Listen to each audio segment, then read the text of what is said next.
আমাদের এই সুগার মিলের সঙ্গে কমপক্ষে 10 লক্ষ লোক জড়িত, কিন্তু আজকে এই বিগত সময়ে ফ্যাসিস্ট সরকারের আমলে মিলটি বন্ধ হওয়াতে এই 10 লক্ষ লোকের মধ্যে যারা কমপক্ষে 300-400 লোক আমরা এই সুগার মিলে চাকরি করতেছিল, যারা তাদের ছেলে মেয়ে অনেকেই মারা গেছে, অনেকেই দিনে হয়তো খুব কষ্টে আছে।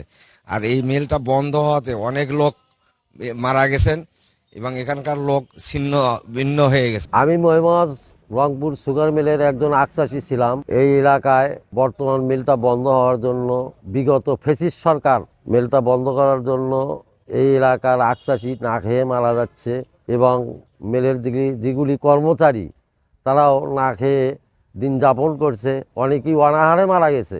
তাই আমি পুনরায় বর্তমান সরকারের কাছে বিশেষভাবে অনুরোধ করব এই মিলটা পুনরায় যাতে চালু হয়। একজন আখ চাষি, আমাদের এখানে বন্যা কবলিত এলাকা গাইবান্ধা জেলার রংপুর জেলার একটা বৃহত্তম ভারী প্রতিষ্ঠান। এই মিলটি দীর্ঘ দিন যাবৎ বন্ধ হয়ে যাওয়ার কারণে আমাদের এখানে ধান, পাট, গম ইত্যাদি এখানে চাষবাস হয় না। এখানে খুব গরিব লোকের বাস। তাই এখানকার মানুষ ডাল ভাত খাওয়ার জন্য একটা এই সুগার মিলে অনেক কর্মচারী আজ দিশেহারা ভিক্ষুকের মতন পথ চেয়ে আছে। তাই বিলম্ব না করে আমাদের এই ভারী প্রতিষ্ঠানটি চালু করার একটা ব্যবস্থা করে দেন। সরকারের কাছে আমাদের এই আবেদন। মিলগুলো 6টি মিল বন্ধ করার পর আমরা স্থানীয়ভাবে আন্দোলন সংগ্রাম করেও আমরা এই মিলটিকে পুনরায় চালু করার ব্যবস্থা করতে পারিনি।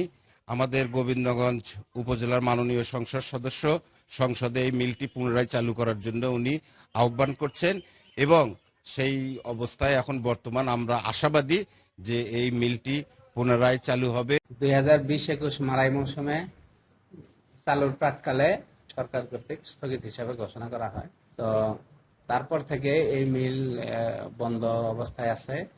শুধু কিছু লোকজন রাখা আছে যারা এই মিলের নিরাপত্তা এবং দেখাশোনার ব্যাপারে দায়িত্ব পালন করতেছে এবং দৈনন্দিন যে কাজকর্ম এবং হিসাব নিকাশ এগুলা দেখভাল করতেছে।